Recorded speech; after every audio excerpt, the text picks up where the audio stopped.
Hello everyone, today we will discuss about theatre of absurd. Theatre of absurd है क्या? Basically ये ऐसी movement थी जो यूरोप में क्रिएट हुई और इस मूवमेंट के नतीजे में जो प्ले राइट थे उन्होंने जो प्ले लिखे उनको मॉडर्न ड्रामा के नाम से याद किया जाता है यहाँ पे एब्सर्ड प्ले के हवाले से। बिकॉज ये 1950 और 1960 का टाइम पीरियड था, कोल्ड वार्स हो चुकी थी, जैसा कि सेकेंड वर्ल्ड वार होने की वजह से बहुत ज़्यादा ब्लड शेड था, पेन था, लोग they are in misery, suffering, they were feeling in anxiety, depression, loneliness बहुत ज़्यादा फील कर रहे थे। इस वजह से लोगों का जो रिलीजन पर बिलीव था वो कम हो गया। सो निहिलिज्म भी एक ऐसा एलिमेंट है जो इनके प्ले राइट के प्लेज में आपको नज़र आएगा। एग्जिस्टेंशियलिज्म, उनका बिलीव था कि इस दुनिया का कोई मकसद नहीं है, everything is aimless, meaningless, like that. और जो लैंग्वेज थी वो लैंग्वेज पर ज़्यादा फोकस नहीं करते थे।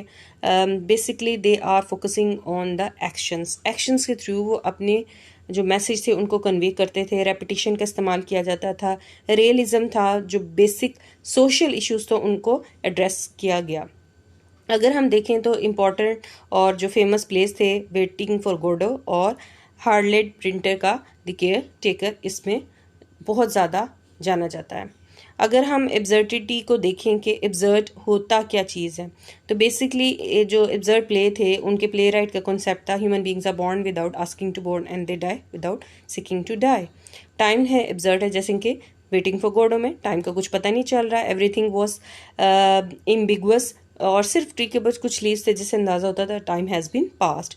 इसी तरीके से situation and condition is absurd, existence is absurd. For example, जैसे they were waiting for Godot but nobody's know कि who is Godot and why they are waiting for Godot. ठीक है, basically he was a someone जो कि उनका ऐसा था जो निजात देहंदा साबित हो सके।